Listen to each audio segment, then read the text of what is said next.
Okay, I'm glad we had this exercise, but I'm going to leave it the way it was. I'm sorry. I'm glad we reviewed it, but having reviewed it, I'm still think I'm right by excluding the discharge of firearm on a public highway. So I'm not going to charge that. So you're still going to deny the defense's motion to the judge? That's fine. I just want the record to reflect our exception, just so that the issue's properly resolved. Yep. Thank you. Judge, I'm going to be reserving my argument too for closing. So I'll go first and last. I know sometimes the state does that. All right. So you're just doing it? Yeah. Any other questions about the charge? No questions, Ron? No, Your Honor. Thank you. Okay. All right. I'll still ask you to, if you'd like to give an opening. You can waive that. Go ahead. And Your Honor, before we start, is the indictment up there with you? It's not on the evidence. Is table. what up here? The indictment. The original is not, but here is A copy. a copy. Yeah, Coach. Sure. Thank you. The clerk has the original back in her office. Thank you.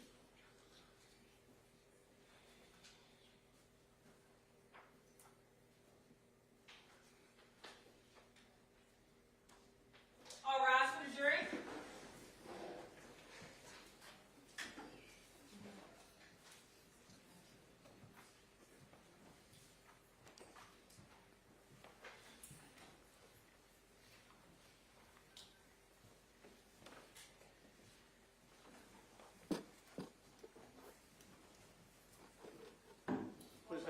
Please have a seat, ladies and gentlemen. Good morning, members of the jury. Thank you for your promptness once again. We appreciate it. We're ready to proceed.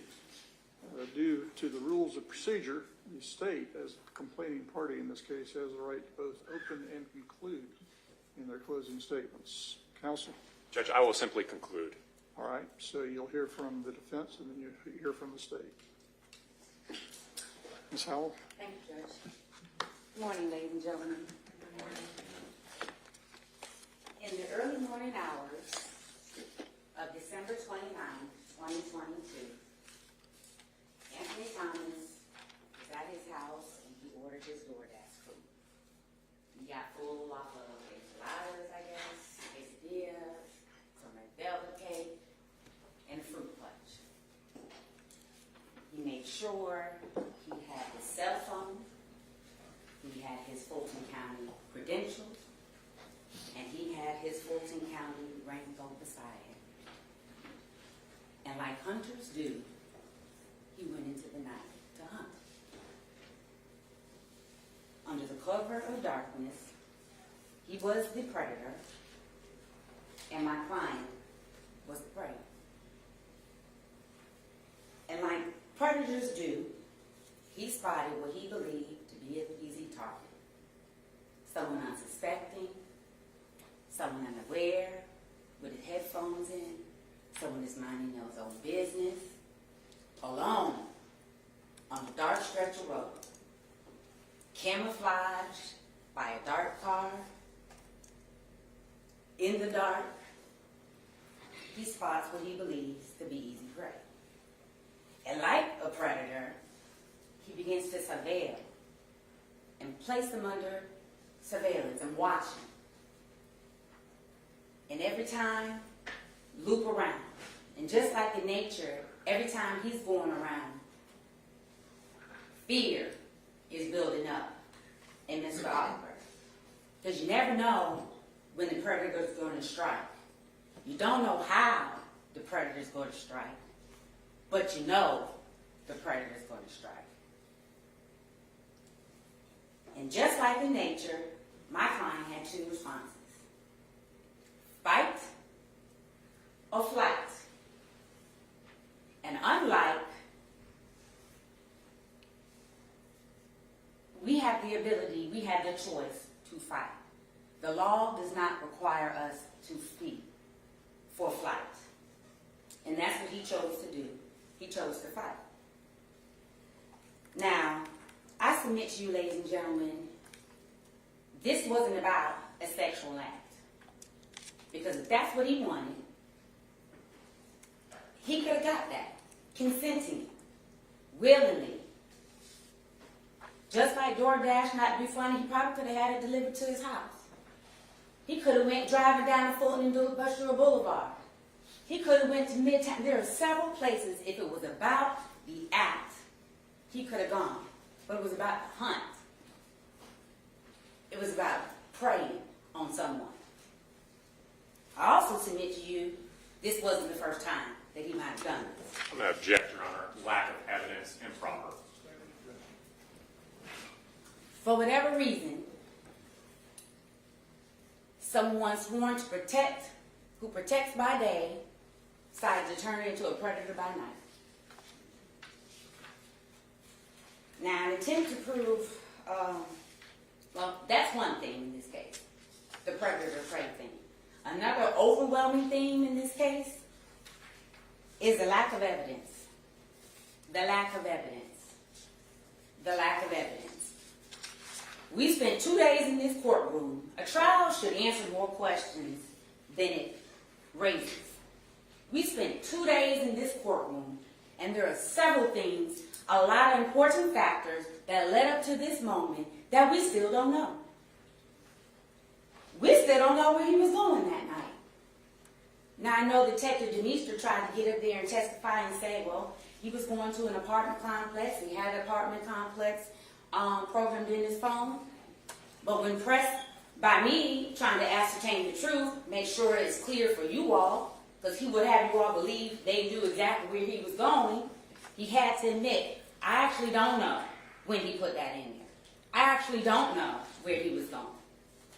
I submit to you there are a number of reasons why people may have addresses in their GPS and they're not going there. I do it for planning purposes all the time. Well, how long is it going to take me to get X, Y, Z? Next thing I know, I hear turn right. Oh my God, I didn't turn this off. They don't know where he was going. They don't know why he left his house. He wasn't going to get food, he just ate. So use your common sense on that. Why did he leave his house? We still don't know why he stopped my client. There's no evidence that there was a pedestrian in the roadway, a concerned citizen called, that he waved him down. Why are you stopping a strange 6-something-foot black man in the middle of the night begging him to get in your car? Why? And then if you did, why did he not leave him alone? Was there something, did he have a mental illness? Was he under the influence of something? Judge, objection. Objection and asking for a curative instruction for that violation. I'm giving speculative reasons that they can consider based on their common sense of why he would not have exercised clear judgment. Stick to the evidence before the court. You may proceed. Well, we'll get there. Or was he just pure evil? Why? Because if he was a concerned citizen, he knew the procedures on how to handle that.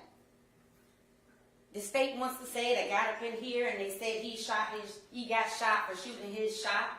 No, he got shot because he was a predator. Shooting your shot is not getting my car, I don't know what kind of dating world that is considered shooting your shot.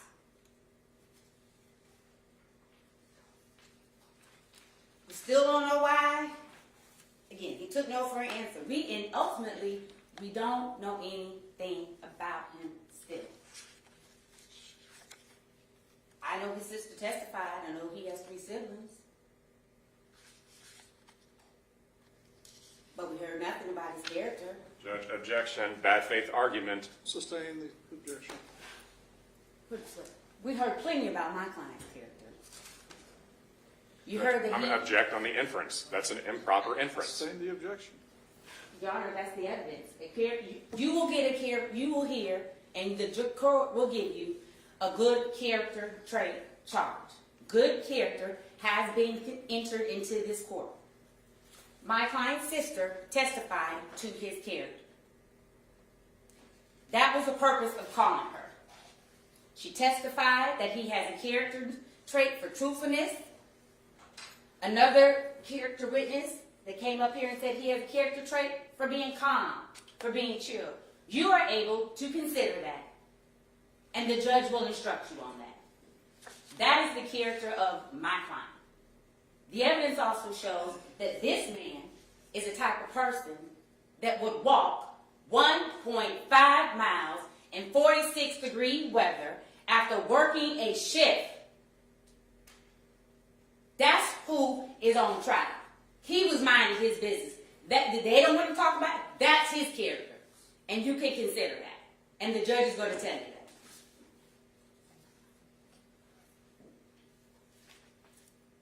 that. Mr. Thomas told his character is someone who takes an oath to protect, and by day and by night, he's a predator. That's his character. That's the evidence. So, in an attempt to prove this case, the state put up several witnesses, and I find it interesting that they started with Ferris Tooley. They started with what you already know. We know there was a shooting. We know who shot him. So they start with that, as opposed to the evidence. What led up to this? What they put Ferris Tooley on? He initially thought it was a road rage incident. He testifies he heard shots but didn't see the shooting.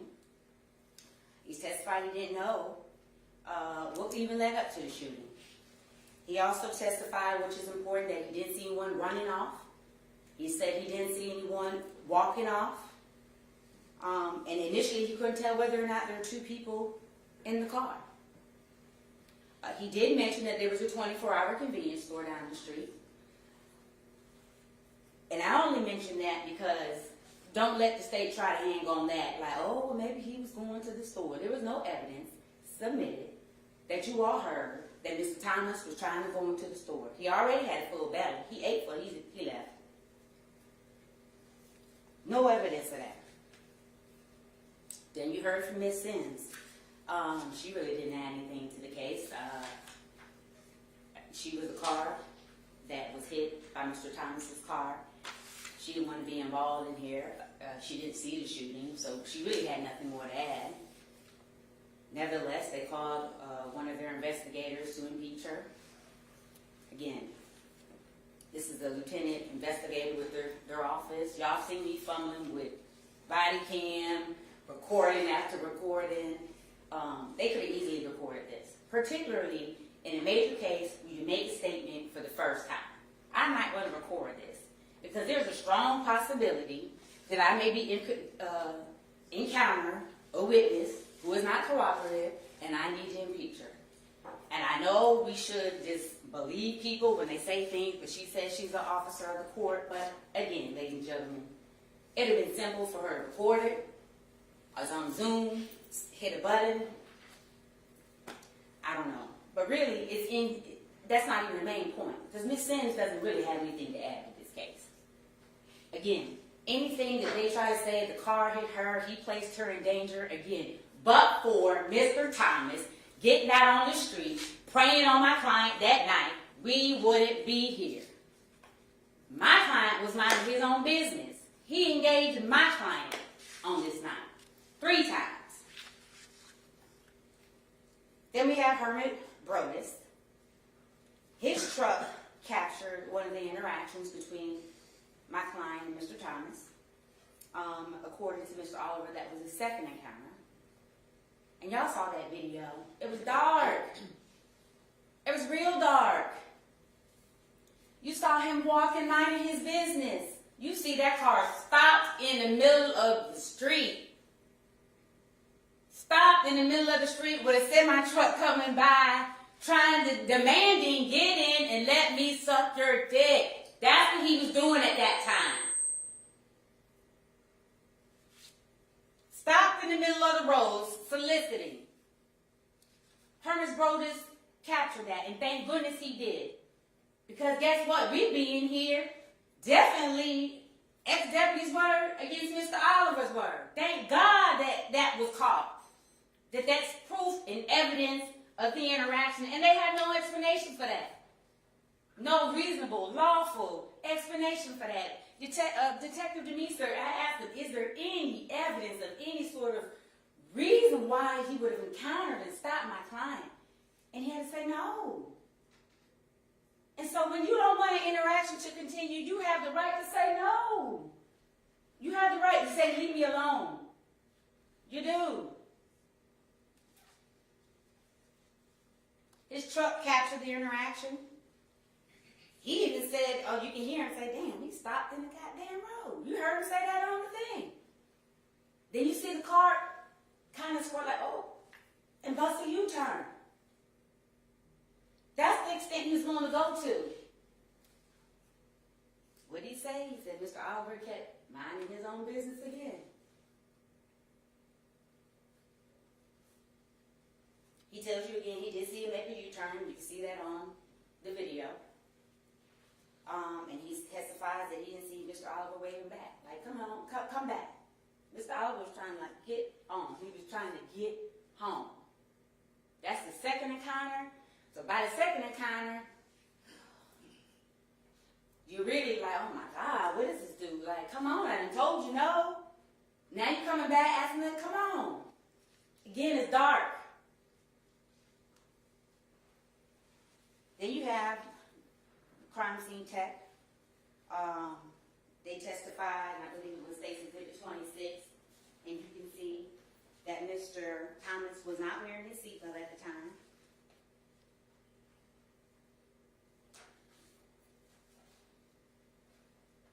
He's not wearing his seatbelt at the time. You also have State's Exhibit 25, which shows the bullet holes in the side of the door. And I know the state tried to make a big deal of, well, aren't they all in one center and right here? And so like you aim. You all will have the pictures back there.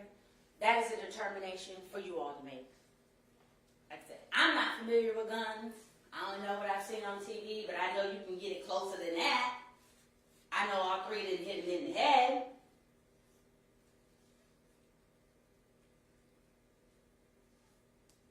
You have State's Exhibit, the crime scene tech also took pictures of State's Exhibit 45 and 47. That's the Fulton County Sheriff's vest and the Fulton County's rain jacket. I got Detective Demeester to admit there's no reasonable explanation why he should have had that stuff just thrown in there. He had his credentials right by in the front seat. And think about it. When you're in a car, the things you use most, either in the door, I get in, I put my purse in the seat. I got everything in my front seat that I use. If it's not there, it's in my side door that I need. So he had it within arm's reach if he needed to use his credentials or if he needed to use that rain jacket as a ploy. And I get there, but he had everything right there. No explanation of why that stuff was out. That crime scene tech also did touch a little bit on the absence of why there may not be any shell casings. I submit, the state may try to argue he somehow, during the course of this, had time to stop, look in the dark, find his shell casings to pick him up and run. I submit to you that didn't happen. They just didn't find him. You had explanations of why they might not find him. Weather, cars, temperature, moisture. It's dark. They find a shell casing that didn't even have to do with the case.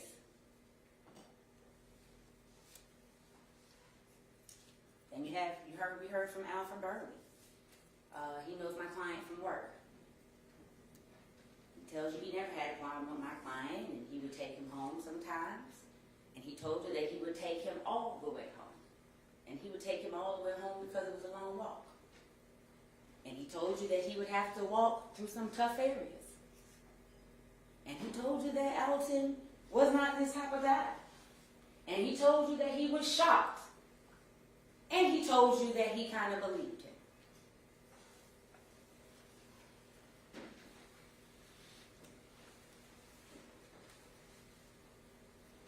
Alfred Burley was also the individual that was driving that day. So I know the state and Detective Demeester tried to make a big deal like they tried to flee. They didn't try to flee. Y'all saw the video. Y'all heard the explanation of why they may have passed one gas station and went to the next. You never heard that they drove off or Alton told him to go. They didn't try to flee.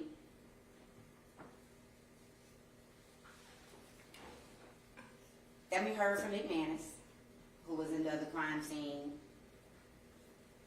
Tech, I guess he did the drawing of the crash. We know there was an accident. What we need is that infotainment material. That's what we need. We need that information that was on that Ford Fusion that Detective Demeester testified to, that will show you the route that this predator was taking, how he was able to find him every time. Maybe his police training helped him at that, being able to surveil and keep someone under watch. Because as he was circling, he was able to do it. But that's what we need. We don't need the crime scene sketch. The lack of evidence is something you can consider. Again, the lack of evidence is a theme in this case. Objective test results we don't have.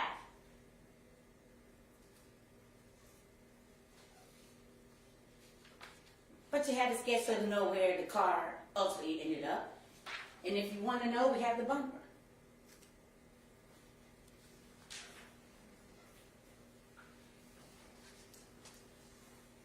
Then you have Detective, Wilder. I think he was a crime scene tech. Again, he did the GBI swabs for DNA.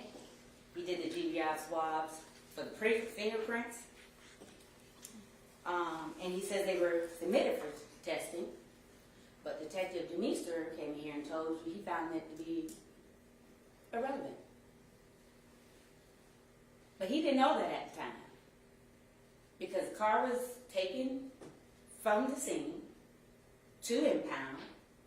That is when they swapped. Within hours, the next day. He didn't know who Alton was the next day. Submit those fingerprints and DNA swabs. Why not? I mean, if we're here to ascertain the truth, I'd rather have more information than not. The lack of evidence is a problem, and the judge is going to instruct you. Reasonable doubt is based not only on the evidence, but the lack of evidence.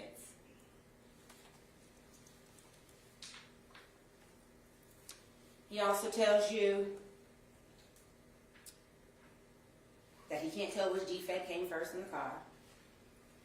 He testified that Exhibit 57 is a shotgun casing, Exhibit 58 is some more ammo, and then they find the shotgun in the trunk. And I know, according to Detective Demeester, we have the picture. I don't know what number it is. Y'all have the pictures in the back. But we have the pictures and the shotgun sitting right on top. But his testimony is he found it kind of in the bottom of the trunk, underneath all that trash. I don't know. Common sense would tell me if we're going to make a thorough inventory of the car, you might start from top, bottom. And then when you get to it, take a picture of it in the bottom of the trunk. Why is the picture on the top of all that trash? On the top. You just dug like this, you're not being careful. And I got the officer to admit, so what? If someone points a weapon at you, you have no idea whether it's loaded or unloaded. No idea. Only way to find out is to try. So and he conceded. You can get somebody to submit by pointing the unloaded weapon to them.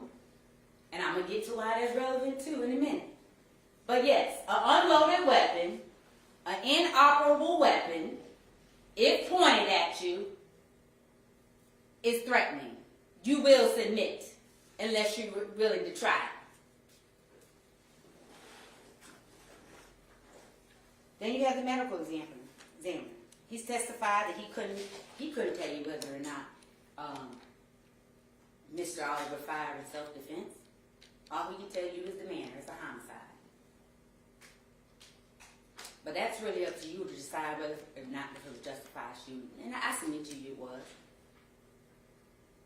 I submit to you it was. He testified that he knew Mr. Oliver was a Fulton County Sheriff's deputy. He testified and put in the report, he took blood and urine. And y'all had questions. I'm going to object. As improper inference, this court is already instructed to disregard. Move on, counsel. Y'all have the report, and if you need to read the report, read the report. Then you heard from Eugene Young. He was another co-worker who gave him a ride occasionally. He said he didn't. He actually gave him a ride that day. He said, too, character witness for Mr. Oliver. I never had any problems with him. You know, he just didn't take him all the way home. He said he's never seen him with a gun. And he said no, he normally didn't chill. And when he dropped him off, he was in a regular mood. And we stand corrected, we kept calling it a skateboard, but it's a ripstick. Not a skateboard that he had in his hands. But he saw he gets out the car, you know, ripstick in hand, pops his earbuds in, and sets on and make his walk, minding his business. Then they put up Miss Glass Hess. She testified, again, that she couldn't find any 9mm casings. I submit to you, that's inconsequential. My client did not pick, or I submit to you, my client did not stop in the middle of the night. After that, look for him in the dark and pick up 2 shell casings. It just didn't happen. They just didn't find him. We're not denying that he shot him, so what? He was shot because he was a predator, not shot because he was shooting his shot.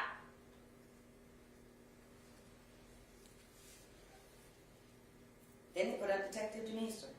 They said he arrived on the scene at about 6:50. That's a little bit, about 2 hours after the incident. By that time, probably getting a little bit light. Testified. They put the receipt, the DoorDash receipt in, testified that he ate what he ate too. And then the state asked him, well, where was he going that night? Oh, he was going to an address in East Point at blah, blah, blah, blah, blah, a very large complex. Okay? And he gave you all the impression that he knew exactly where Mr. Thomas was going that night. He misled y'all. I had to get up. Every time someone takes that stand, their credibility is an issue. I had to get up and make sure he made it clear for y'all that he did not know where he was going that night. That he did not know where he had put that address in there. They don't know why he left his house at 408 by himself. Credentials and raincoat in hand. They don't know. I submit to you, you all know. Because nothing good is going on at that time of night. You're not out that time of night on the streets unless you have to. I can see if you was coming home from someplace, like home from a party, a club, something. You can be leaving your house that time of night.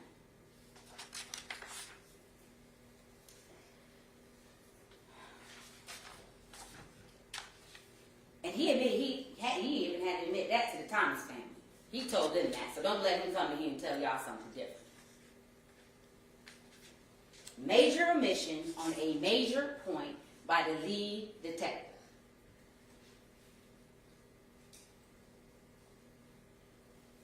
He also said that he admitted he couldn't get into the iPhone. The primary source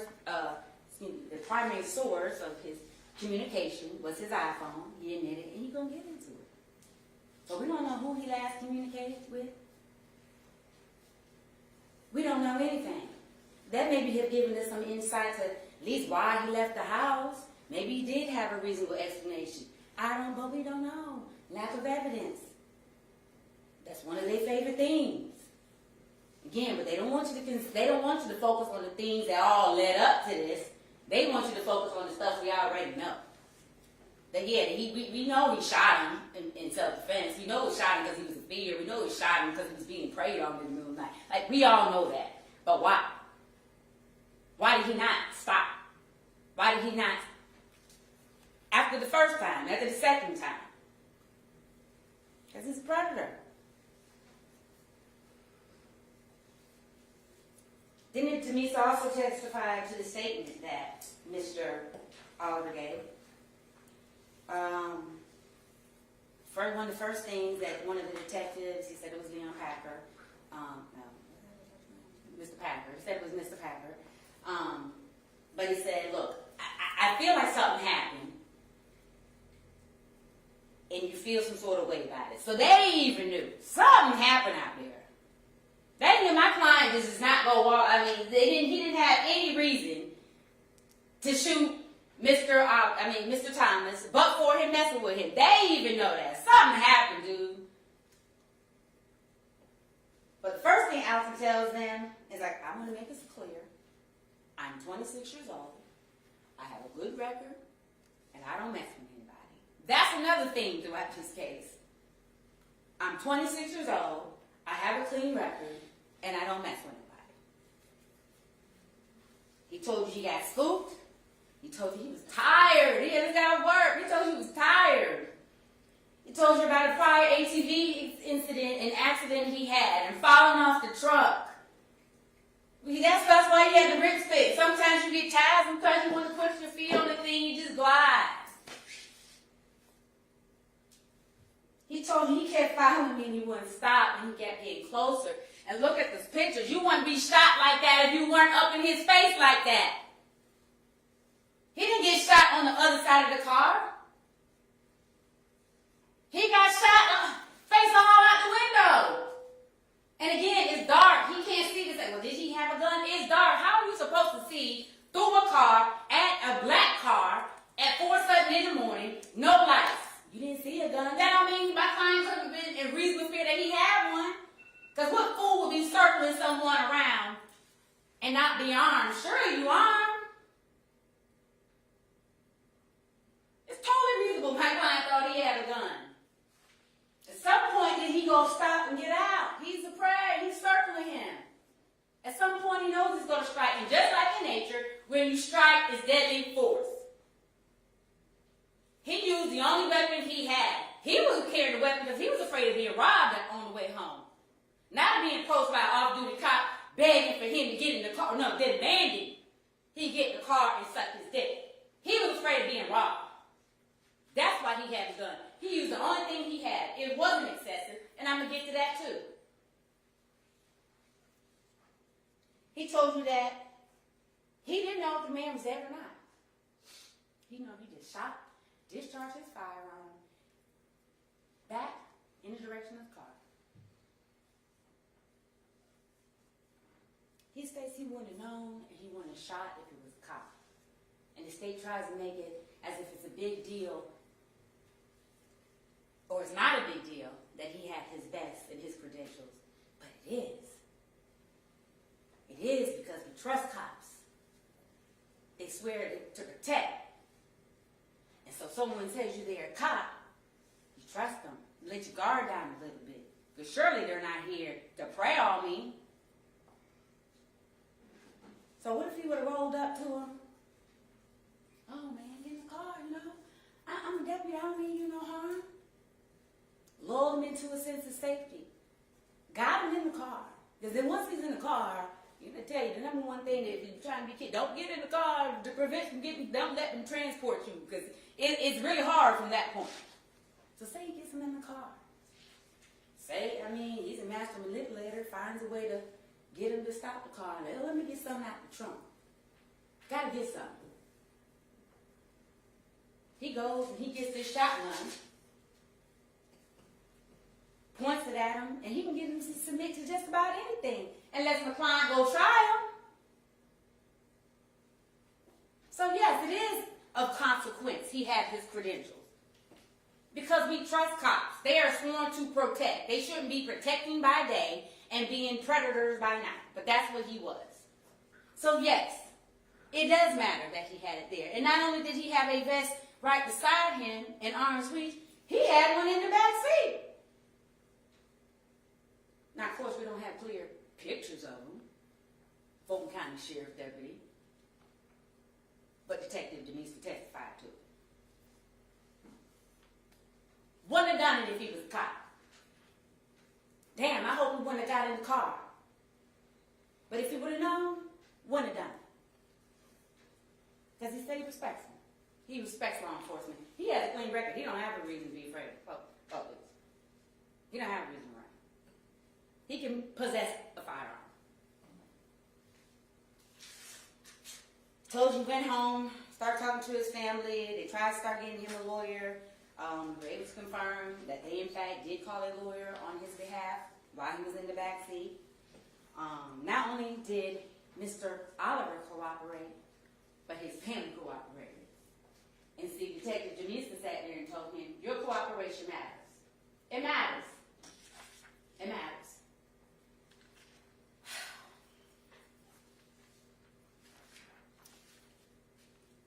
But despite cooperating, we find ourselves in here today, and my client finds himself on trial for murder. When really, he was minding his business like that. He wasn't breaking, he wasn't violating, he wasn't sworn to protect any laws. The only person that was violating the law at the time that those shots were fired was Mr. Thomas. He was surveilling my client. He was harassing my client. He was soliciting my client. The only person at the time those shots were fired who was violating the law was Mr. Thomas, the one sworn to protect. He had turned from protector to predator.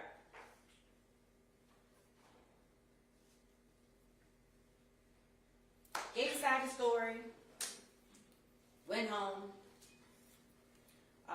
They also did call his sister. You heard in that statement. She said, my kid. The thing, my client has a clean record. My brother has a clean record. He suffers from ADHD, and we're getting him a lawyer. Don't talk to him. They called Detective Packer. He simply testified that he got the gun. That's not an issue. They corroborated. They gave him the gun. They didn't have anything to hide. They didn't try to obstruct.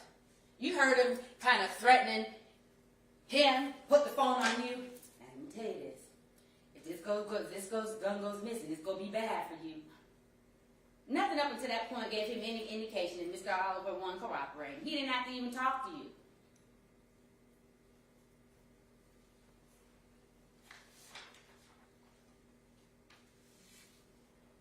Then you have Mr. Newsom. That was the last witness they called up there to testify essentially my client was an angry, sometimes an angry man, I think he said. He said he didn't really know him. He kept to himself. But he admitted he was in the car with him that night. Like, if he was so bad of a person, if he was so angry, why are you riding in the car with him at night? Why? And then if that's the witness that the state brings up here to say, to say my client was an angry person, I guess that he had a trait for being angry, why didn't y'all say that he was in the car with him? Why would I have to bring that out? Again, what are you trying to hide? Yeah, he was in the car with him, but he still thinks he's an angry person. They would have you believe maybe he wants to distance himself from, no, he was in the car with him.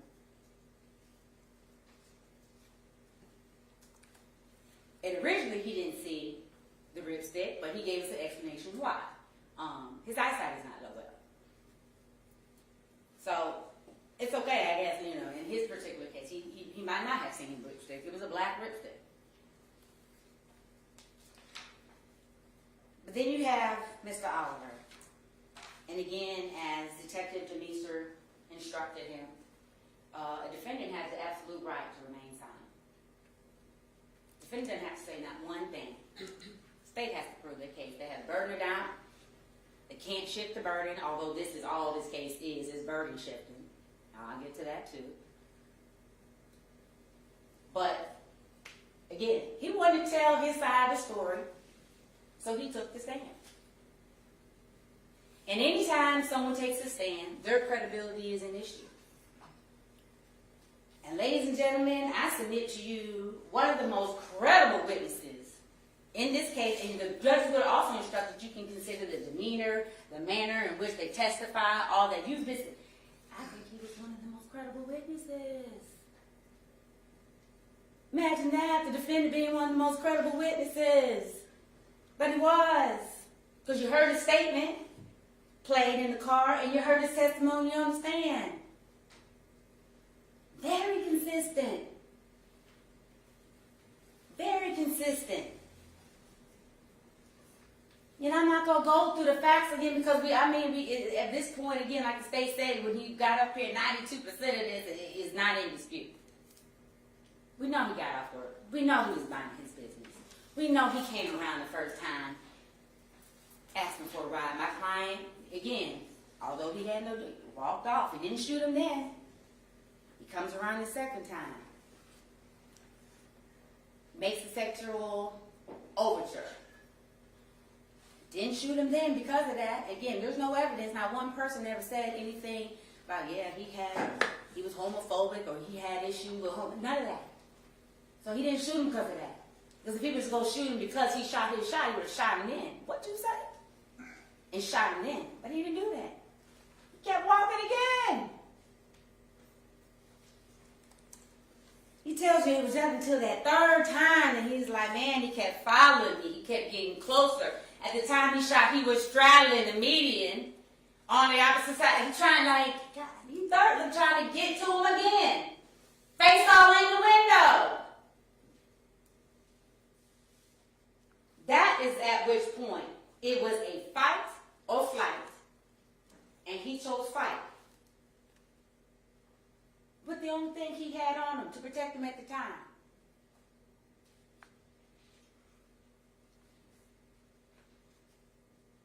In an effort to impeach my client, they put up states and give him 25, showing the bullet holes. Aren't they all close or, centrally located? You all can be the judges of that. That's what you're here for, to determine the facts. He mentions the size of Alton. He's 6-something and talks about the victim's size. How is he supposed to see through a car? Someone sitting down in the car at night, a black car, a dark-skinned person at night, wearing semi-dark clothing. But you want me to be like, size him up and like, yeah, I think I could take him.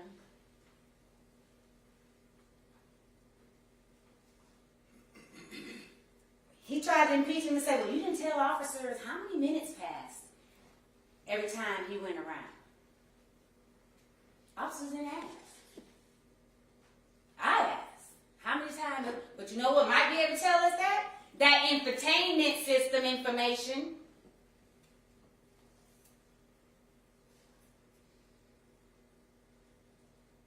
He tries to say he never told him about the sexual proposition, but he did. He said, man, he came up and said, man, get in the car. And my client said, man, I'm not on that. A good, thorough detective trying to really find the truth would be like, what do you mean by that? I'm not on that. Well, this is what it is. And you can't blame him being in the back of a patrol car, being a man, want him to, talk about how he was sexually assaulted by another man. I would imagine that that's a hard conversation or something to say. But just like the number one sexual assaults against men are probably very underreported, black men going missing is underreported too. And that was a real possibility for my client that night. That's what he was trying to prevent. Going missing, for getting kidnapped, for being assaulted, for being sodomized, from being hit with a car. He was trying to avoid all that, whatever his plan was. But I'm going to get to that too. So yes, he did tell him. I told him I wasn't on that. He just didn't ask what it meant. He just didn't ask what it meant. Again, he tried to say, ask my client, well, the presence of the vest, wouldn't mean some. Yes, it does. Because my client has the respect for cops, for law enforcement, as we all should. As we all should. We should feel safe around those who want to protect us. We should. They should not be protecting by day and preying on people by night. They shouldn't. So that's one of the things when you're back there and you're looking at the indictment and you have to decide murder, felony murder, aggravated assault, criminal damage, you have to decide between the predator and the prey. And I submit to you, it should not be a hard decision. Now, I'm sorry that we're here, but guess what? We wouldn't be here if Mr. Thomas would have stayed home. You don't want to stay home? Leave my client alone. You don't want to leave him alone? Leave him alone the second time. But just don't get to keep repeatedly harassing people. People have the right to tell you, no, leave me alone. When you approach someone 4:30 in the morning, you are in fear. That person and they've already approached you 2 times, they don't mean you any good. Get in. He doesn't mean him any good.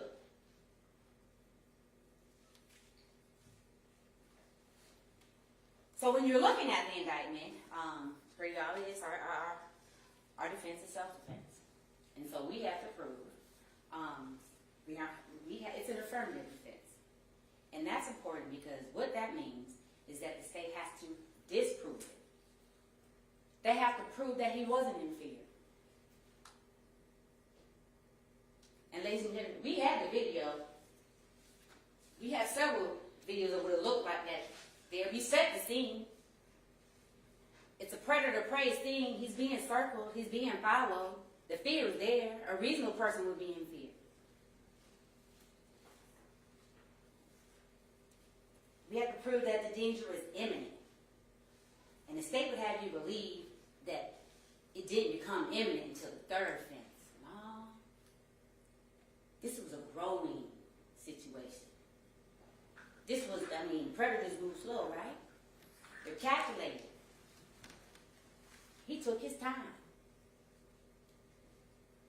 He probably might have knew he was instilling fear in my client. I don't know. But he was getting off on something. Circling around, coming back around, looking for him.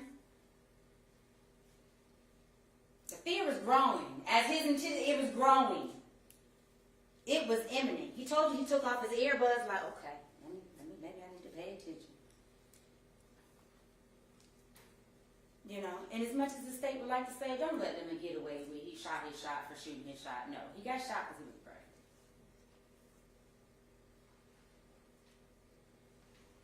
Because again, he didn't have to go. If that's what he wanted, he didn't have to be on the streets to get that. He didn't have to get it like that.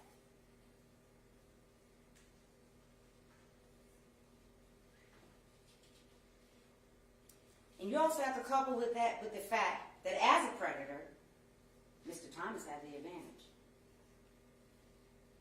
He had a car, which could be used as a weapon. He had a car that was a lot faster than that ripstick. He had a car that could use as protection. And in fact it was. Because they talked about how they had to dig out one of the bullets.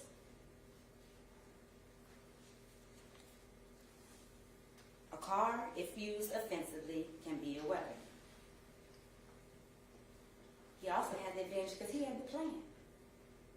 Only he knew where he was going to that night. Only he knew his sinister intentions. Everything my client did on that night was in response, was in defense of what Mr. Thomas did. Because why? He was minding his business. He didn't initiate this.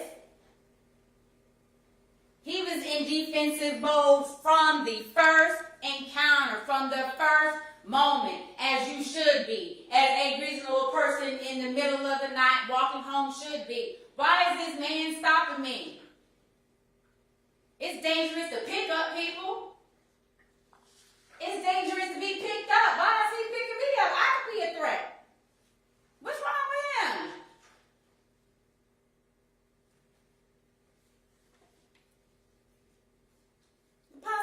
The possibilities of what could have happened are endless. go missing.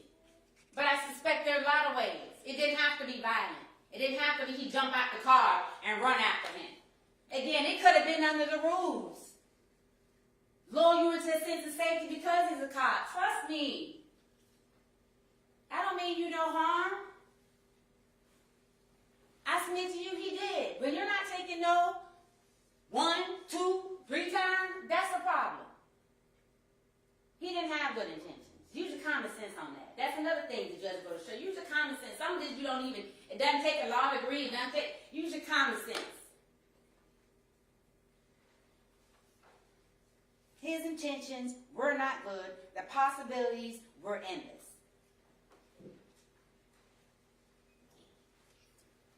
State might argue that it was excessive. I argue it's not.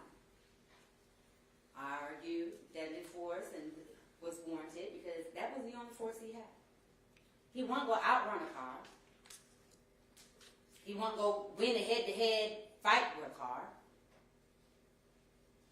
He doesn't know whether or not he was armed or not. He couldn't see in the car. Is it reasonable to believe that my client thought he had a gun? It sure is. Very reasonable. Because again, it's dangerous either way. You taking a risk either way. Whether you're the one picking someone up or you're the one being picked up. It's risky. That's why you don't do it. It wasn't excessive. He used the only weapon he had. He told you he didn't aim for his head. He pointed the weapon in the direction of the car. He just so happened to be leaning out the car and still straddling and trying to get at him. Coming towards him again. Coming closer. For what reason? None.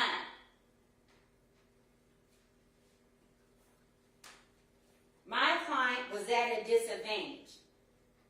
This predator waited until the cover of darkness and found someone on the street who he thought was easy prey. He was at a disadvantage. Again, he thought he was going to be afraid of going home being robbed. Not this. Not this. This was a shock to everybody. Oh, that's a good word. The judge is also going to tell you there is no duty to retreat. Georgia, stand your ground. Stay. And I told you, since this predator was praying at night, just like in nature, there were 2 choices. Fight or flight. State would have you believe, well, why you didn't hop on your ripstick and just skate home? It looked ridiculous. It sounded ridiculous. There's no duty to. Why didn't he just leave him alone? Well, why didn't you just run off into the woods? It's dark.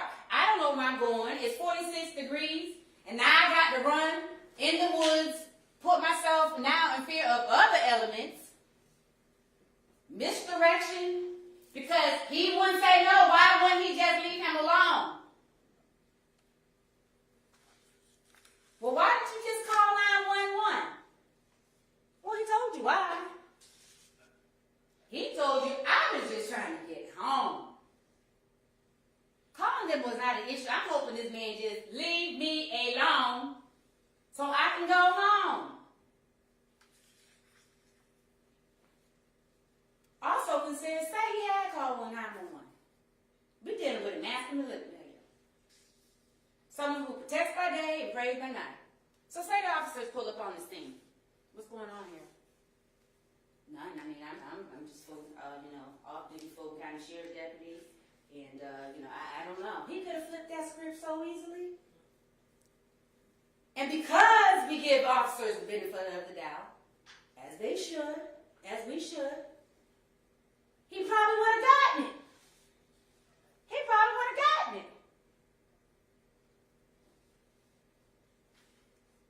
So no, he didn't call 911. There's no duty to retreat. He should have left them alone. Why didn't you shoot in the ground? Why didn't you flash your gun?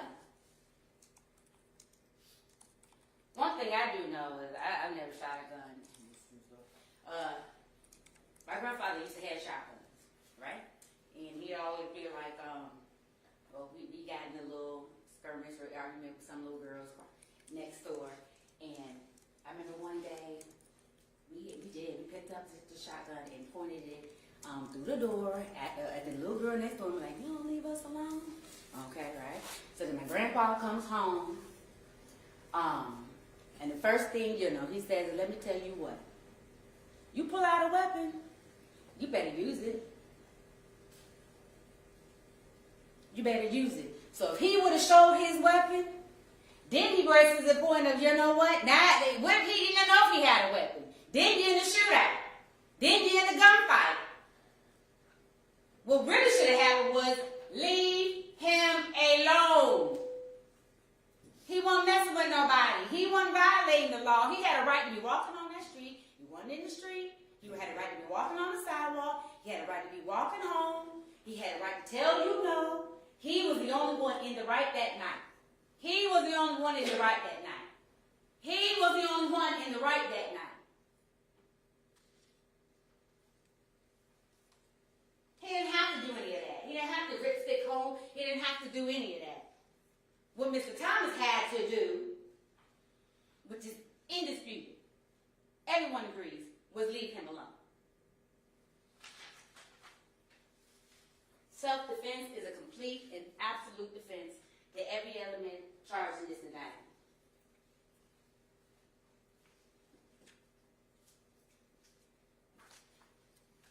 Murder, self-defense, is a defense, not guilty. Felony murder, self-defense, is a complete defense, not guilty. Felony murder based on a vehicle collision, self-defense, is not guilty. Aggravated assault, criminal damage to property, self-defense is an absolute defense to every element and every charge in this indictment. Not guilty. Because of self-defense. They can't disprove it. They can't disprove it. And the evidence proves it. Play the tape. We all know what it looks like out there. We all know what he was doing. Is it reasonable someone would be in fear of a forcible felony or being kidnapped, murdered, raped? It is. I also knew this was going to be a problem in this case, and it has, and it's been so aggravating. Burden shifting. The double standard. We don't have to prove anything. They do. Don't get fooled about why my client didn't retreat, why he doesn't have to, no duty to retreat. He don't have to rip skate off, he don't have to shoot in the ground, he don't have to splash his gun, he don't have to run into the woods. The only thing that had to happen was Mr. Thomas had to leave him alone. That's the only thing that had to happen in that moment. Leave me alone. And then when you die, under those circumstances, you can't bait someone in, a kid into a fight at the playground and then you get knocked out from playing. You can't do that.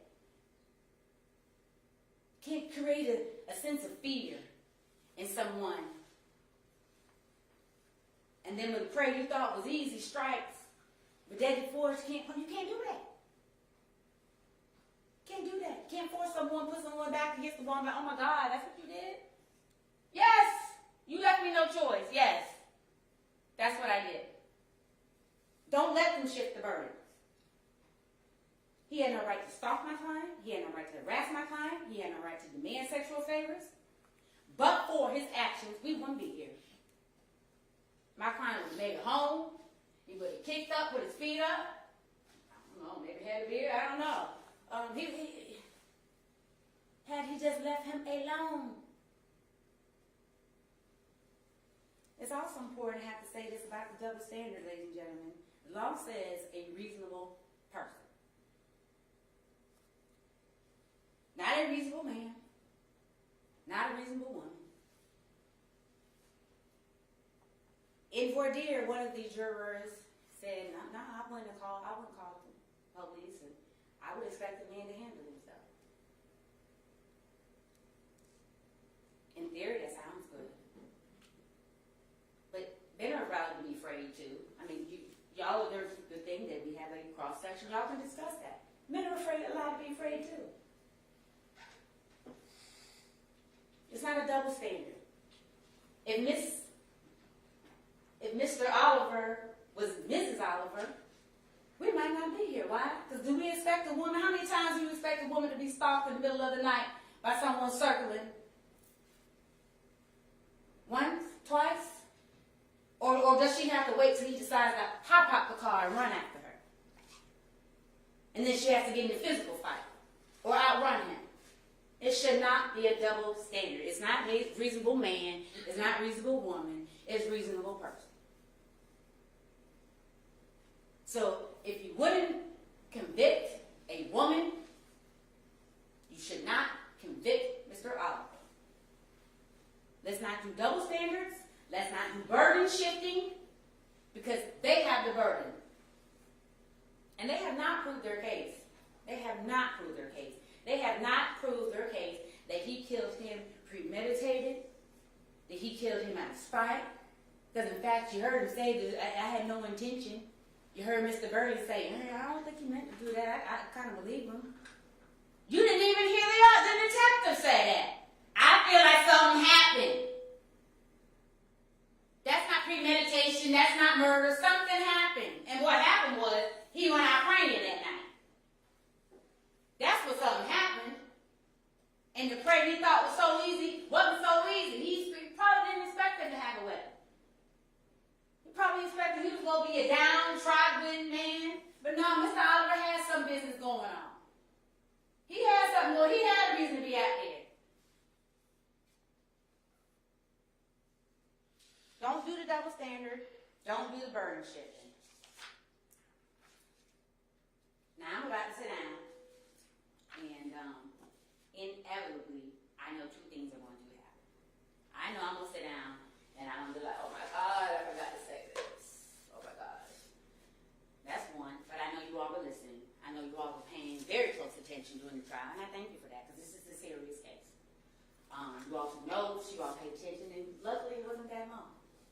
But if I do forget to say something, you all heard the evidence. If you have any questions about it, if you want to see a video again, if you want to hear tape again, I encourage you to do that.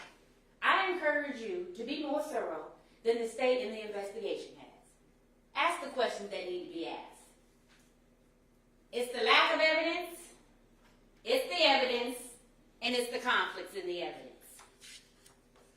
And number two, he's going to say something I can respond to. I mean, you saw what's going back and forth during the course of the trial. He's going to say something I want to respond to, and again, I'm not going to have the opportunity to. But you all heard the evidence. Nothing he's going to get up here and say is going to change anything I said. Nothing he's going to get up here and say is going to change the fact that on December 29th, 2022, Mr. Thomas left his house to go hunting. He left his house to go prey on someone. He left his house to harass my client, sexually assault my client, place him in fear, for no other good reason, no evidence. And anything he says now is just speculation, because you heard no evidence of why he was out here. What reason did you have? It's not going to change one thing, that this predator was out there preying on him. And just like in nature, my client chose fight.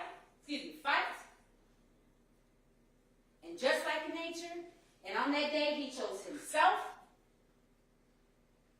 I too am asking you on this day to choose him and find him not guilty of every single charge in that indictment. Thank you. Thank you, Ms. Howell. Ladies and gentlemen, let's take a 15-minute recess. We'll come back for the state's final word. All right, Jerry.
Perry. Thanks, Judge. Good morning, everyone. Morning. Before I start, I want to do one thing. I want to make it very clear, because no matter what happened that day, Mr. Thomas deserves to be known by his actual name of James Thomas. He is deceased. That family has to think of him every single day. It is not Anthony Thomas. The name's James Thomas. It should be ringing through each and every one of your heads, because that's the man that was murdered. Now, I know both sides here, we get up to 2 hours, and I'm sorry. I'm going to take a lot of that 2 hours, because James Thomas deserves that. And it's going to go into the lunch, and I'm going to cover the law, and it's going to be boring at times. But it's important, because the details matter. When this trial started, I told you what some of the most important facts are. And those facts are still the facts at the end of this trial. I told you James Thomas was unarmed. What did the evidence show? James Thomas was unarmed. I told you he was more than 2.5 lanes away when he was shot. It was estimated, about 40 feet? I want y'all to look at your notes. I'm going off of memory here, but I think it was estimated about 40 feet away. Undisputed. Evidence bore that out. And I told you that after shooting 3 times at the victim, causing a crash on the bridge, he fled the scene. And you heard the recorded interview, and in case there's any doubt, despite what he said on the stand, you're going to hear the recorded interview again, that portion where he says, "I knew it was wrong to leave. If you didn't do anything wrong, then it's not wrong to leave." And that he admitted he never saw a gun, and that was no threat. And you heard the recorded interview. Windows were tinted when asked about a gun. Nothing said. No kind of threats. And I asked this question, right? I said at the end of this trial, this is going to be question number 1. And you got to go 2 for 2 here. Is it reasonable for a person justified to use deadly force against an unarmed person who has made no threats, who is more than 2.5 lanes away, and then to do so putting everyone else in the roadway on danger? Second, is there anything the defendant could have done short of shooting the victim? This is not burden shifting. This is following the law. And the law is what's called excessive force. And at the end of my presentation, I'm going to cover in detail what excessive force is. But to preview it very briefly for you, you are only allowed to use such force as is necessary, meaning no other options, necessary, required, to stop a threat. Meaning if there's anything you could do short of using deadly force, you are required to do so. And so those are the questions you have to ask. And before I go into the law, I want to address some of the smoke and mirrors that you all have seen throughout this trial. You know, it's almost like a magic show rather than a trial. Sitting here having to navigate through this smoke of this or that. He's a predator and all of this other nonsense meant to distract you from the truth. That man murdered James Thomas without justification.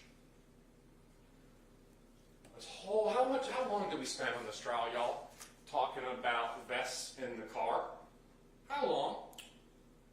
And what is the question? The question is, did the defendant know? Would that have had any kind of impact on his decision if he knew, or did he know, that the officer was an officer, an off-duty officer? He said he didn't see it. He didn't know. He wouldn't shoot if he was an officer. And the question is whether or not somebody with the information that the defendant had at the time that he made his decision would have done so and done so reasonably. That has no bearing whatsoever on this case. And also, talking about how he's a predator, he had his vest in the car, or he was walking out with it and all that. He ain't exactly the cleanest officer. All right? If he has a fault, it's probably because he's not that clean. And you can see the junk thrown over it. And let's also not forget, he was working in an off-duty police job at Grady Hospital. What do you think he drove home from it? Of course he's going to have police stuff in his car when he works off-duty police jobs. Even Scott Denister told you, yeah, I've got stuff in the car. It shouldn't be shocking that somebody has things that are related to their work in their vehicle. But again, it doesn't matter because the question is, what did the defendant know and what impact did that have? It's a smoke and mirror. Talk about the duty to retreat. We're not disputing you don't have a duty to retreat. What we're telling you is that the conduct itself showed that he wasn't in fear. And duty to retreat only comes up when the other person is an actual aggressor. Going ahead and pulling up inside and hitting on somebody is not being aggressive. There's no physical force. So duty to retreat is not applicable. But where that's also coming about not scooting off on that second time, or not waving somebody down or going to the woods after that second time, that's all showing whether or not he truly feared for his safety. Never pointed a shotgun or threatened, right? Because he had all this talk about, well, he had a shotgun and somebody, remember that testimony, Detective Meester? If I point a shotgun at you, you're going to submit, right? Y'all, the shotgun's in a trunk. Of course he would submit if a shotgun was pointed at him, but that's a made-up fact. That didn't happen. And we're going to cover that other photo here in another second because I had to do quite a few edits to my PowerPoint during that closing, okay? Talking about smoke and mirrors, about, oh, there's ammo in the car. Yeah, he's a cop. He's got ammo in his car. The defendant didn't see any ammo, so that has no bearing on whether or not the defendant reasonably feared for his safety, or whether or not anybody who was a reasonable person in the defendant's position would fear for their safety.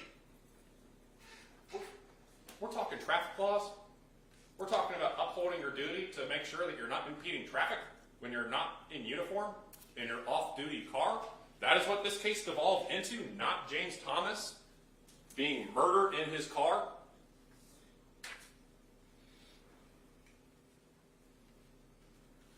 Where he was headed. That's not what we're here about. But we already heard, hey, he's headed off to an apartment complex. He works a midnight shift, okay? Switch it around. If you're working a 9 to 5, when he heads out 4 hours later, that's like him heading out at his 9 p.m., okay? He's allowed to work a midnight shift and then go ahead and enjoy the rest of his day. But where he is headed, we know that he's headed somewhere because he's actually got directions in there, right? It's not as though his GPS is leading him and following him all the way to the defendant. And it's like, yeah, but you don't know when he put the GPS in. I ask you to use your common sense and ask yourself whether it's reasonable for somebody to be driving or put directions into a call, into your phone, and then still have that hooked in your car if you're not actually going in that location. And having to hear constantly, turn left, turn right. Does that make any sense? It doesn't. It's just meant to distract you because the reality is, what matters is what took place on Bolton Road. He could have been going anywhere. He could have been going off to rob a bank. Doesn't matter. It's what did he know, the defendant, at the time, and what would a reasonable person in that position do? You heard it just, 45 minutes ago? Made sure he went out there, credentials and raincoat in hand. He didn't leave his apartment with that. He had left his stuff in his car.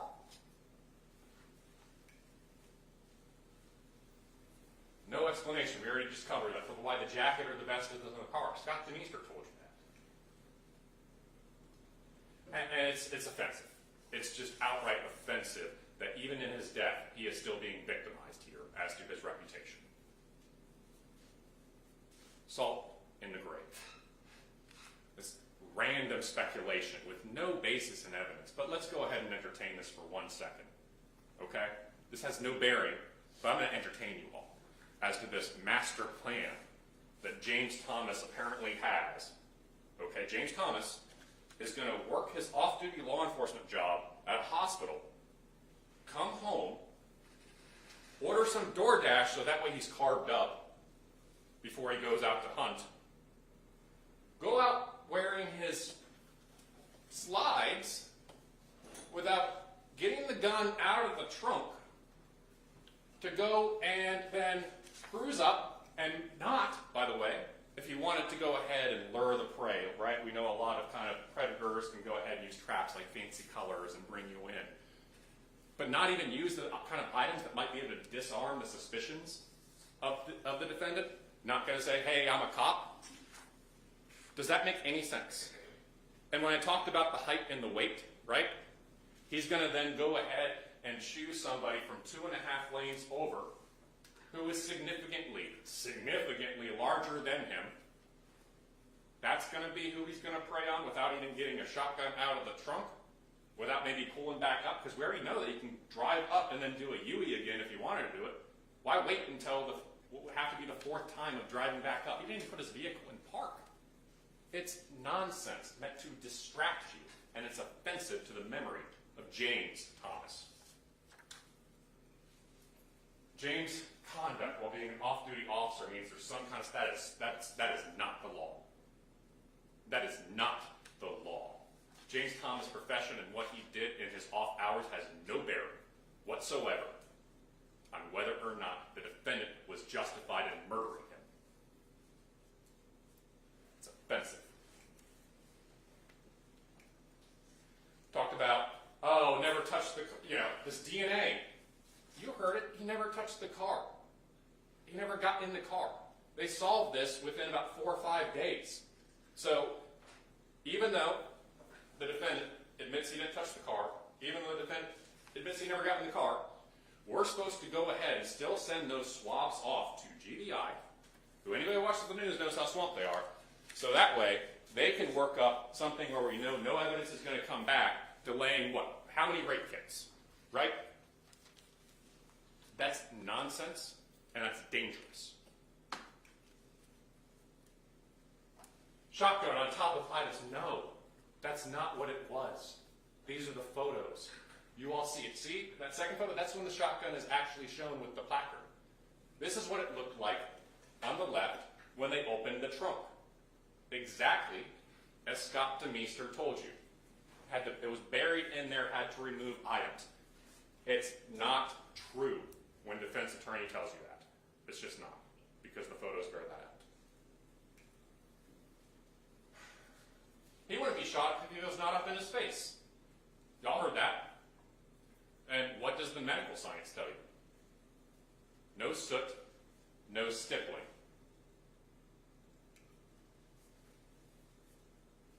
If so angry, and by the way, it's not Newsom, it's Mr. Widener, in case you were wondering who Mr. Newsom is. Travis Widener. If so angry, why riding in the car? Well, one, he's got a ride with Eugene. Great. And what was it? It was, he's normally calm, but he can get upset very quickly. And that's what happened here. He's normally calm, he's normally chill. But just like Travis told you, he got upset pretty quickly. And that's why he acted irrationally. Didn't call 911 because the victim could have flipped the script because he is an officer. It's offensive to your intellect when that argument is made. Because we have established again and again, the defendant didn't know that the victim was an officer. So that has no bearing whatsoever on why the defendant didn't call 911. I'm going to talk about the law for a while here, okay? And what your duty is, okay? Your duty as a juror is to be fair and impartial and honestly seek the truth. When you raise your right hand, that's what you said, the truth. Not to seek doubt, the truth. And you have that duty to deliberate. And if somebody's not deliberating, you need to let the judge know. And these are the things in that circle that you are to consider. And it's tough, I get it. We all have our own personal beliefs, our own potential sympathies. But when you raised your right hand and you swore to that oath, this is what you swore to follow. To look at the law, to listen to the testimony of the experts. In this case, you had expert testimony from the medical examiner, and we stipulated about the testimony of the firearm examiner. The testimony of the witnesses. Motive to lie, which I'm going to cover next. Forensic evidence, right? We heard that about the ballistics. Elements of the crime and common sense. Your personal feelings need to be set aside in the case to follow this. Not your passion, not whether or not you're concerned, what the public may say, not if you have any issues with the police, not if you have any kind of sentiment or sympathy, either for or against the defendant. If you're not sympathetic against the defendant, don't hold it against him, but if you're sympathetic, you can't use that to justify deviating from the law. I'm going to cover what excessive force is. You have a sworn duty to follow what the law is, even if you don't agree what the law in Georgia is. If you agree the law is what it is, if applied to this case, despite your personal beliefs, you must convict when I go over that. Conjecture. Oh boy, we heard a lot of if, well, maybe this, maybe that, this, that, what if. It's conjecture. You go off of facts. You go off of evidence. Not to concern yourself with penalty and punishment, and you're not to concern yourself with any kind of prejudice in this case. I know that when we talk, sometimes, we're in Atlanta, but we're still sometimes in the South, and sometimes we still do run into that prejudice about homosexuality. I'm not saying, and I don't believe that's the case for any of you, but to the extent any of that exists, you need to set that aside. We talk about motive to lie. I want you to hear, because he told police that he was telling the full truth. What we're doing, and part of that is on me to be completely forthcoming with you. And we already obviously had reason to believe that you were the one that was standing out there that day, or else we wouldn't be sitting here in this Publix parking lot talking about this. You know what I'm saying?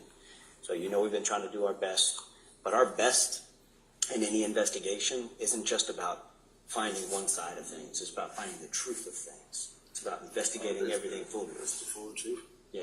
Okay. All right. He tells police that everything he told them then was the full truth. That also means not leaving out facts that magically happen when he's on the stand. But let's go ahead and clear up this timeline, right? Let's talk about being stalked for 11 minutes. Upper right-hand corner. He walks off at about 4:22:44.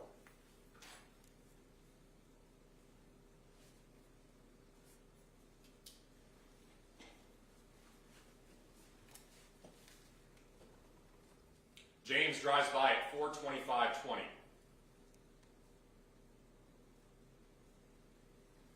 Now you've also got to factor in the time it's going to take James to catch up to him. Okay? And you all mark down when those gunshots happened at 4:31:44. We already went through that. We played that for you. The math doesn't math for this idea of stalking for 2 minutes. That morning I got at work. I was headed home. The car posted me out of nowhere. Asked me if I need a ride. Said no, I'm straight.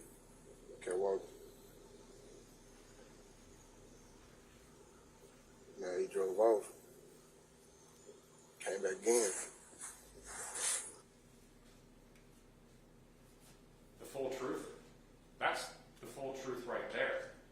All of a sudden now we're inventing facts that don't even fit what we know the timeline is. Demanded he get into the car. If you're telling the full truth and you're in fear for your safety and you're trying to clear your name like he said he was, you do not hold back about a demand to get into the car. It's a let's. Let me get you. Get in, let me get a ride. I don't know what the fuck you got going on, bro. I'm straight. Went to 3 to 4 times. Third time came back. I asked him to watch with my eye. As the car went straight down the street. Play it one more time for you.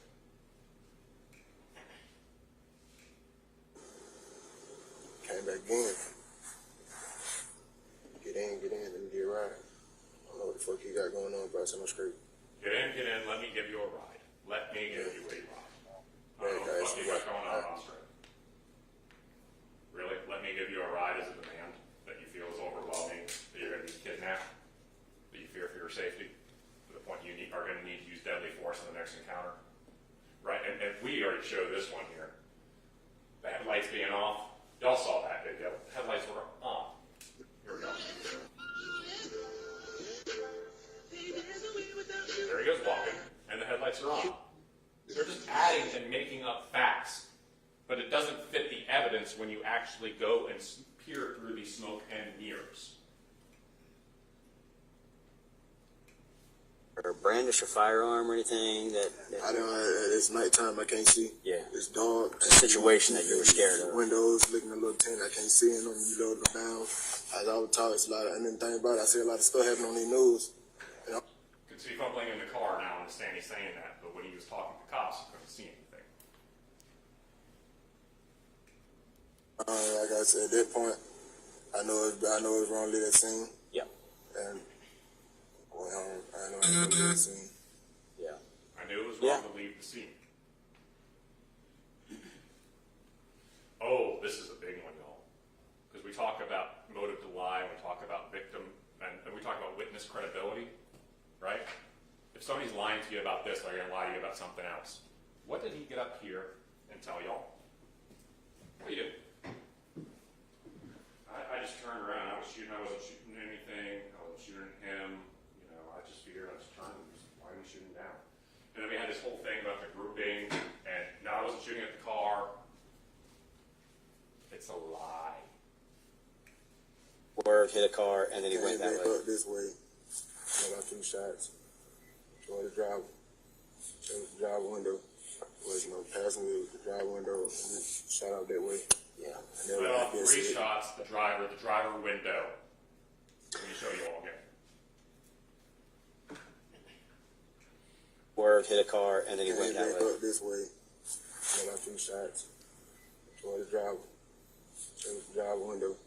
Was no passenger with the driver window. And just shot out that way. Yeah. And then I guess it hit the other car that came past.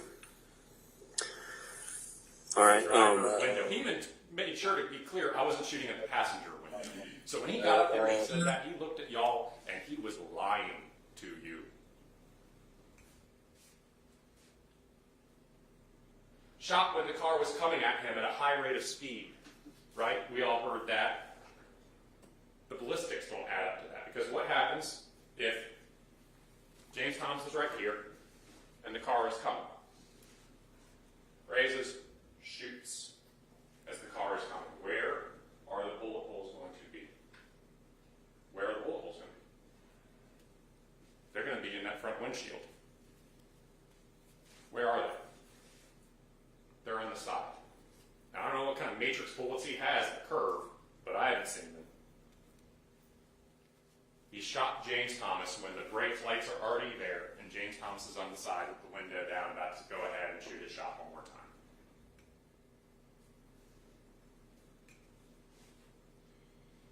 All right, I want to talk about the presumption of innocence, because there is a verdict. The defendant is presumed innocent. Every defendant is presumed innocent, no matter how guilty they are. They begin with a presumption of innocence. That is a hallmark of our judicial system. It is the state's burden to disprove that. But it's just that, a presumption. And once we go ahead and we provide this evidence and you use your common sense and reason, we overcome that presumption. And what is reasonable doubt? It's exactly what it means, right? It's a doubt that can be based upon common sense and reason. It's not a vague or arbitrary doubt. It's not to a mathematical certainty. I can't tell you a certain percentage. It's just you know when you know, right? If somebody tells you something, you go, that doesn't sound right. If that's the case, if you don't have, that doesn't sound right, that doesn't make sense, that's the situation. And we all were picked because of common sense and reason. When you all woke up and you got those juror summons, after you probably let off a couple 4-letter words, right? Calm down, got your common sense, came in, went through the sweat ire, we asked you questions, you had your common sense, you've been sitting there all day, yesterday, Monday, had your common sense, and when you go back in there to deliberate, you will deliberate using your common sense and reason. It's not whether or not the state answered all of my questions.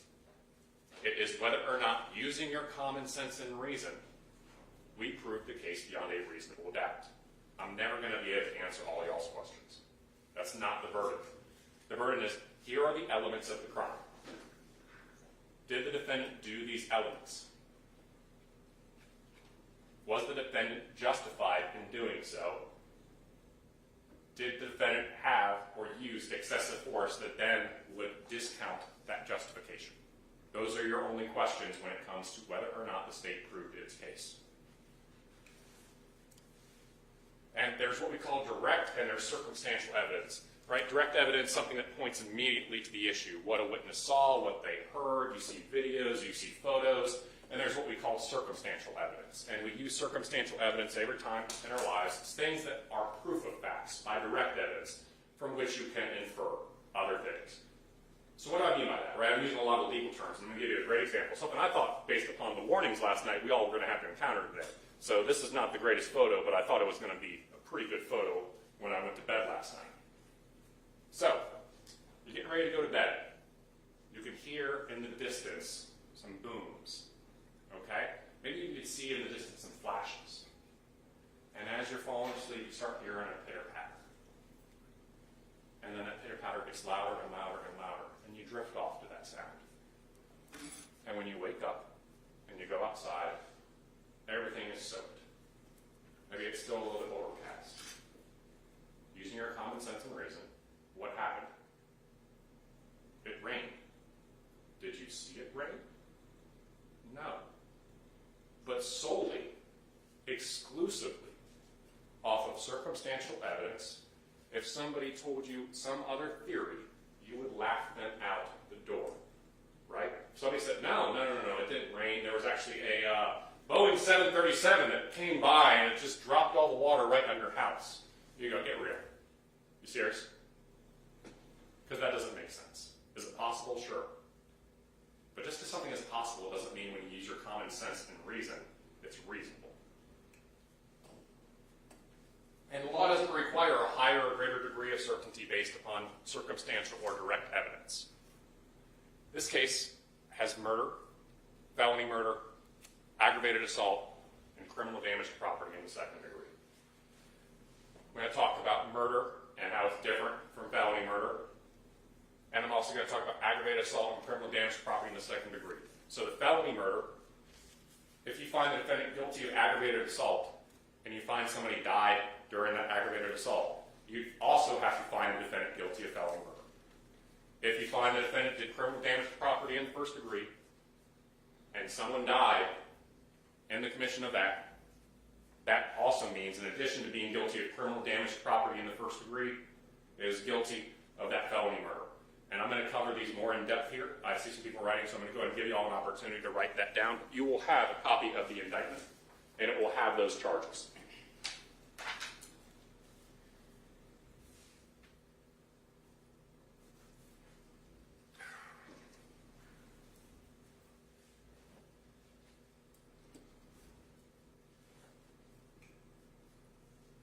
Let's talk about count one. Person is guilty of murder when a person unlawfully, with malice aforethought, causes the death of another human being. We all can agree the defendant caused the death of James Thomas. So what is malice aforethought?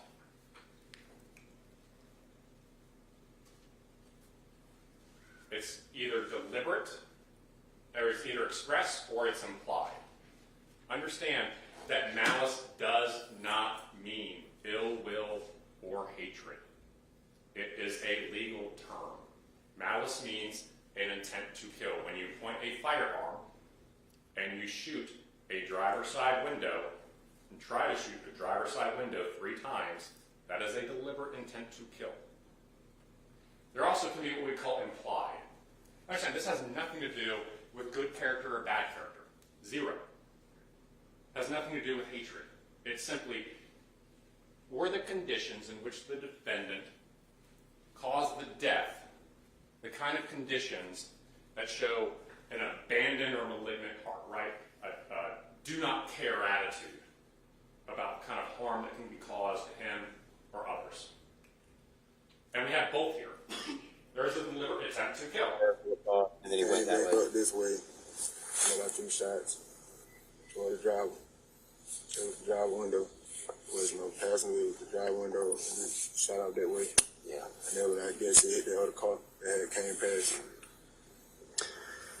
People All right, intend illogical conclusions from their actions. And a logical conclusion when you shoot at somebody through a window 3 attempting to do so 3 times that you're going to kill him. That means that there is express. It doesn't mean he dislikes him. What it just simply means is he knew his actions were likely to take the life. And then the abandoned malignant heart.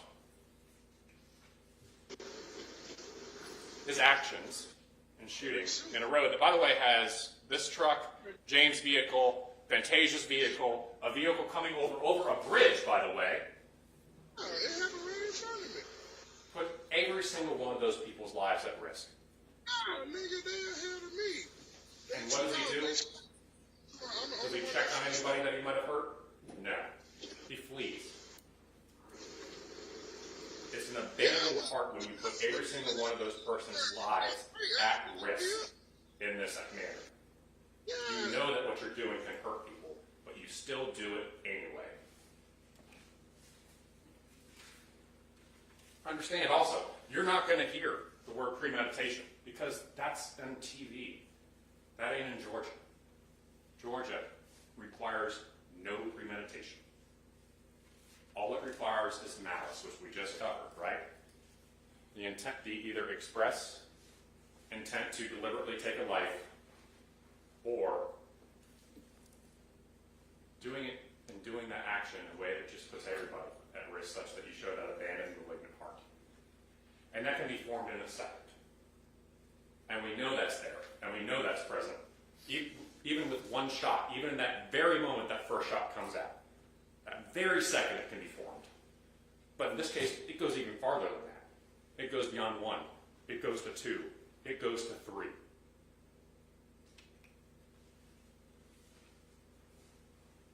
And then, in addition, there's what we call felony murder. Now, we don't have to show that he even intended to kill. We don't even have to show that he has a malignant or abandoned heart. If those exist, he's still guilty of this. Understand? If that malice exists, he is still guilty of felony murder if he committed that felony. But what felony murder also says is that you don't need to have that intent to deliberately take a life or do your action in a manner that shows abandon or malignant heart.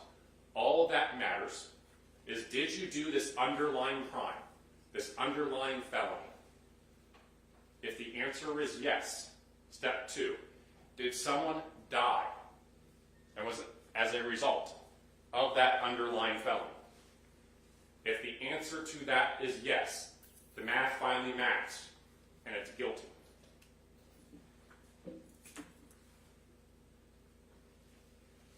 Is he involved in an aggravated assault? He told you. He's shot. He did the aggravated assault. He shot and killed James. But just the shot alone, even without intending to kill, if James dies as a result, it is felony murder. You just heard twice the video where he admits that he shot at the car.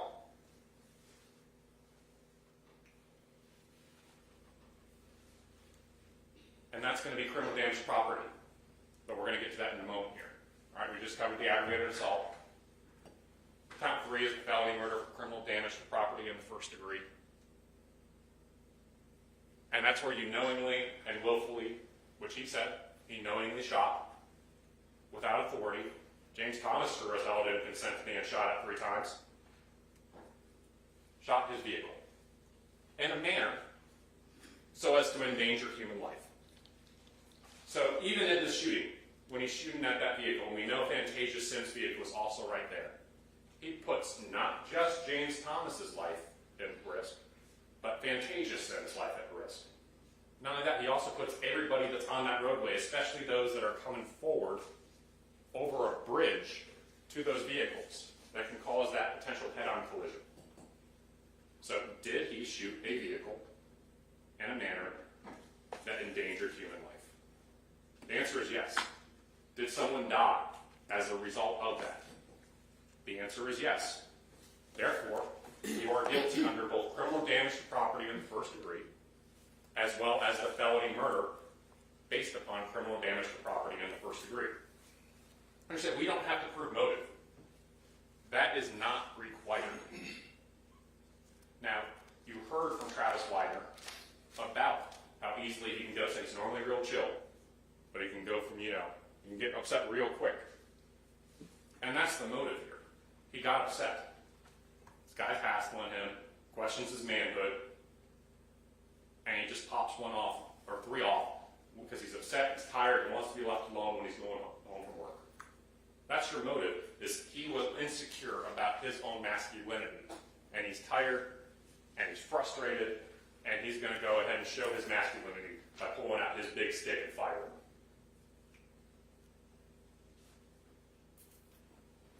Justification. A defendant is justified in using force that is intended or likely to cause death or serious bodily injury when he reasonably believes that the use of such force is necessary to prevent death or serious bodily injury to himself or the commission of a forcible felony, which means a felony that involves the use of threat or force or violence against another. And we're going to go more in depth on each of these, okay? There are 3 requirements, and this is before we even get to excessive force. Understand that. 3 requirements. The defendant has to believe that his threat of use or use of force is necessary to prevent exactly what we just talked about, death or serious bodily injury. The defendant has to believe it. Number 2, a reasonable person has to believe that. Not just the defendant, but it's almost like if you're watching football, right? And they go ahead and throw that challenge flag. The reasonable person is going to watch that video of that play and make their determination. So on that challenge flag, when that's thrown, and they start inspecting it, does it hold up? And then number 3, it has to be what prompts him to threaten or use the force. So let's talk about that first requirement. You know what's going to happen, right? You're going to be charged. And I know you said you want to clear your name. You're going to be given the opportunity. I'm going to get charged when they self-defense. So here's the problem. When the police shoot someone that doesn't have a gun and we say we're afraid for our lives, the police... I didn't say that. Didn't say what, that you're afraid for your life? I didn't say that part. Okay. You were just scared. He fluctuates back and forth, but where does he end up at the end? They self-defense, right. His final thing where he finally lands after the end of his interview is, I didn't say that. I shot because of self-defense, but I didn't say that. I was afraid for my life. Now, did he say that earlier? Yeah. He said he saw a light flash. But here's the point. He's not even certain about that. And you have to be certain. Flight is consciousness of guilt. They want you to go ahead and believe what Alfred Burley gets up here, and Alfred Burley says he's a calm person. I don't think he would do that. But they don't want you to believe that Alfred Burley also was told that he had changed his clothes and was avoiding police and taking a different route. It's all or nothing at all. And I submit to you, the reason why he fled, the reason why he is evading police, the reason why he's even telling his friend Matt, is because he knew he'd done effed up. Like I said, at that point, I know it was wrong to leave that scene. Yeah. And I went home. I know I didn't leave that scene. Yeah.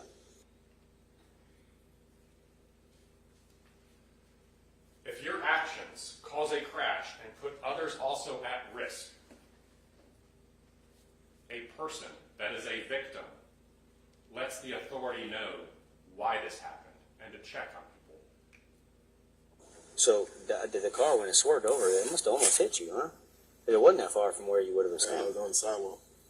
Yeah, so you were on the sidewalk, and he was going this direction. We know that he swerved, hit a car, and then he went that Back way. up this way. I got 2 shots toward the driver. It was the driver window. Was no passenger, with the driver window, and then shot out that way. Yeah. And then I guess it hit the other car that came past. If the other car that came past, his actions put other people at risk, and he doesn't even call 911. Common sense and reason, y'all. He's on the sidewalk. When he's firing this gun, shell casings going, law enforcement's out there, canines. Defense tries to say, oh, it's dark. No. You heard from the canine handler. They were running dogs up and down, both when they first got there during daylight and they even came back. where are the shell casings? Now, if you use your common sense and reason, why is there not one? Why is there not two? Why is there not three? There should be at least one if he's not picking those up. You want to know why, when that truck drives past, that you don't see him on the sides? Because he ran into the woods after he shot him, which is exactly what Burley's talking about, taking a different route. Picks up the shell casings, runs into the woods. You don't tamper with evidence if you are a victim.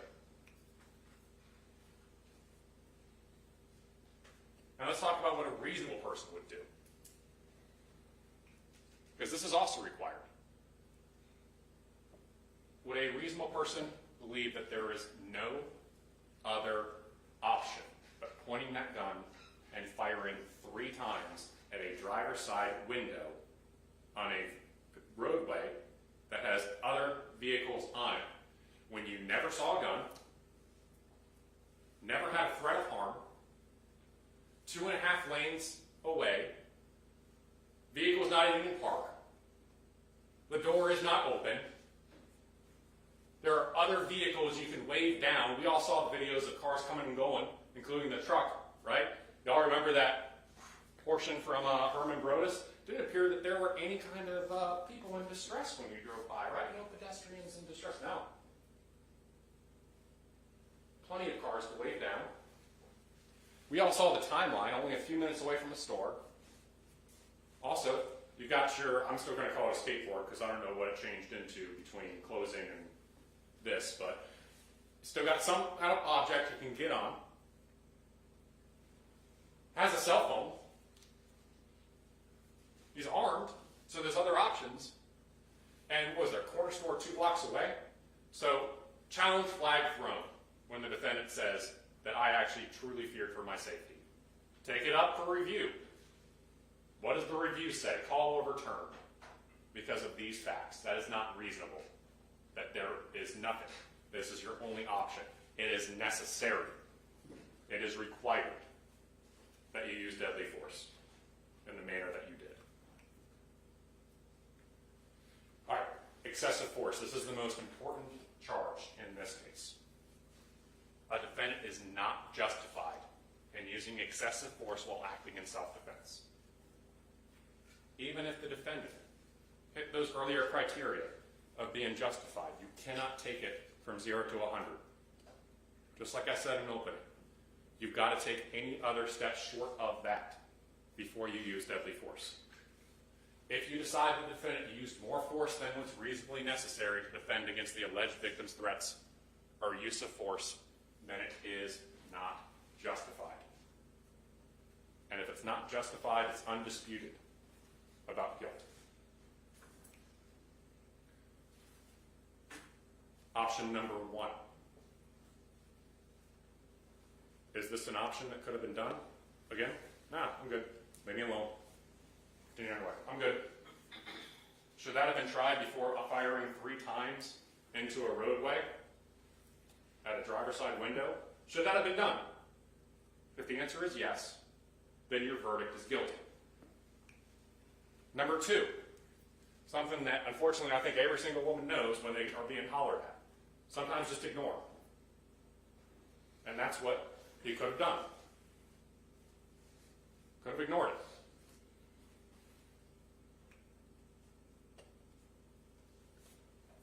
Could have also done what any woman in that position could have done. Call a friend or call 911.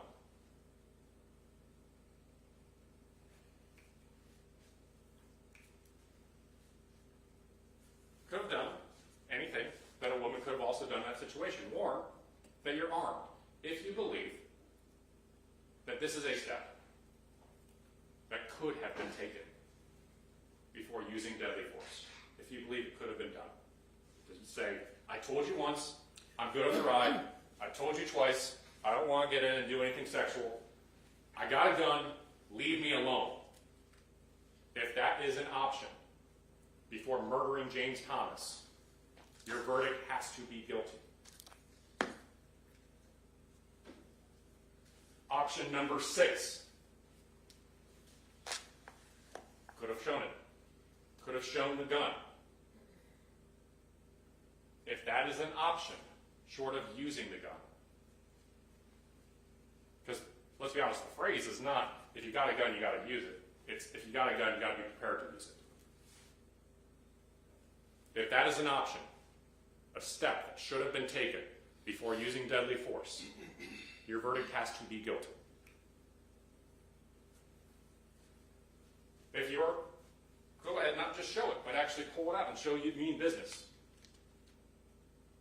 If that is an option, short of pointing that gun and shooting 3 times, if that is just anything that could have been done short of doing that, your sworn duty to uphold the law is that that is excessive force and the defendant is guilty. Point the gun. Let them even know you further in business, right? Now we're almost getting into aggravated assault territory if you're not justified. Because you have pointed the gun. Go on. I ain't playing. Could that have been done to a car 40 feet away that wasn't even parked, with the door not open, where there had been no threats and no firearms done? And in the 2 prior interactions, there had been never an attempt to get out the car. Could that have been done? If the answer is yes, your verdict has to be guilty. Option number 9. Can you shoot a warning shot, either into the ground or into the woods? Right? I'm not talking about, shooting on the ground and, I might have shot myself off ballistics. Come on, y'all, use your common sense. There's grass also over there, there's woods, it's offensive to your intellect. Could this have been done? The most extreme situation, short of actually pointing and pulling the trigger. Could it have been a warning shot? Once, twice, 3 times, empty the entire damn magazine, I don't care. While screaming top of your lungs. Is that an option? Could that have been done? If the answer is yes, your verdict has to be guilty. So, what I ask you when you go back there, I believe oftentimes they have a whiteboard. This is the easiest way to reach your verdict when it comes to excessive force. Write out these options. At some point, you will stop. And if you do not stop, and if you stop before you hit number 10, your verdict is guilty. Write that out. Decline. Ignore. Call family member or friend. Call 911. Warn arm. Show arm. Pull the firearm out. Point the gun. Shoot a warning shot. Some of you, I bet, are going to go ahead and once you list those out and you start voting, you may have 1 or 2, 3, 4, 5, 6, 7, 8, 9, 10, 11 drop after, say number 1, say number 2. But they're going to start getting filtered out. And at some point, as you work your way down through all of those options, none of you will be left. And at that point, 1 through 9 is guilty. Decline, ignore, call family member or friends, call 911, warn have a gun, show have a gun, pull gun out, point gun, fire gun into the ground, any of those. And number 3, the defendant's reasonable belief must be what prompts him to threaten or use force. This goes both ways, y'all. Because they talk about, I might be kidnapped, or he might have a gun, or he might run me over in a car. Would he have used deadly force if the driver of that vehicle was a woman? Would he? If he wouldn't, what prompts him to threaten or use force is the fact that a gay man hit on him, which means that he's not entitled.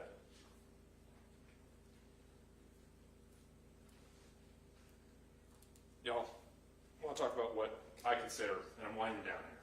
I appreciate the patience. I know we're going into your lunch a little bit here. But this is important to me. I've been doing this for a minute. I feel like I get more gray hairs every day, the ones that don't fall out. And throughout time, I've had a lot of mentors. And one of my mentors once told me what the 3 most important words in the English language are. And the first is truth. It's actually where we get our word verdict from. Verdict means veritas and dictum. It's Latin. Veritas, truth. Dictum, words, written, right? So when you write down your verdict, that verdict is the truth. And the truth is not always pretty. It's ugly. We don't have to condone James Thomas not leaving him alone.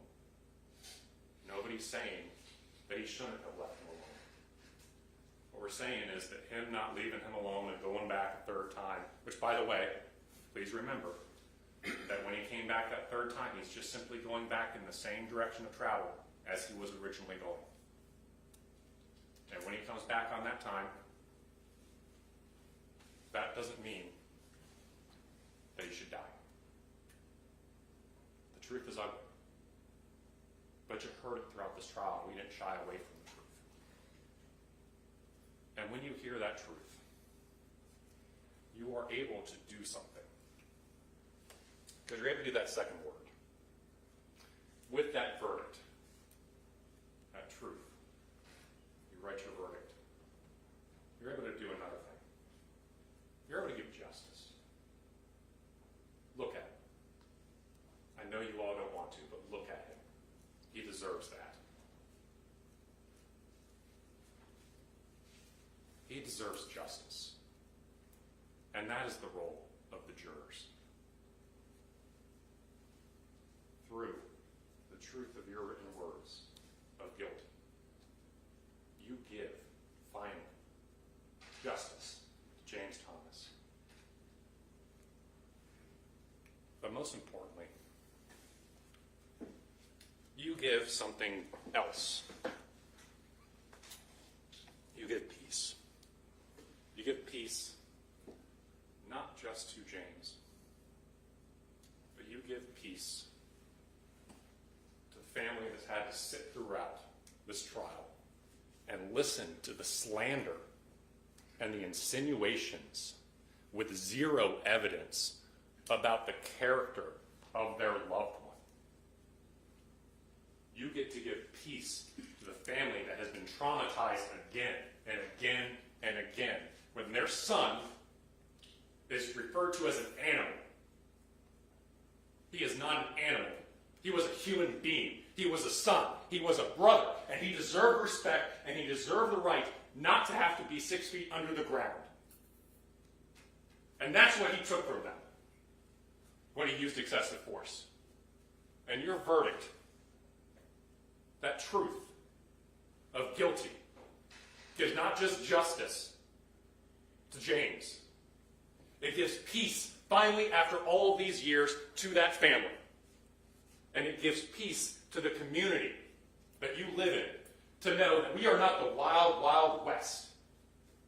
You don't get to go ahead and just start popping off rounds at people just because they go ahead and solicit you. That is not right. That is not the law. And you give peace of mind to that family. You give peace of mind to the community. And you give peace of mind to James when you render the only verdict that speaks the truth, that he used excessive force and is guilty. Thank you. All right, thank you, Mr. Sperry. Ladies and gentlemen, thank you for the attention you paid during both closing arguments. We're going to go ahead and take a lunch break now. You'll be on your own for lunch today, and we'll shoot to be back at 10 minutes past 1 o'clock. If you have a nice lunch, please continue to follow all the court's previous instructions. Don't discuss the case with anyone. Don't allow anyone to discuss it with you.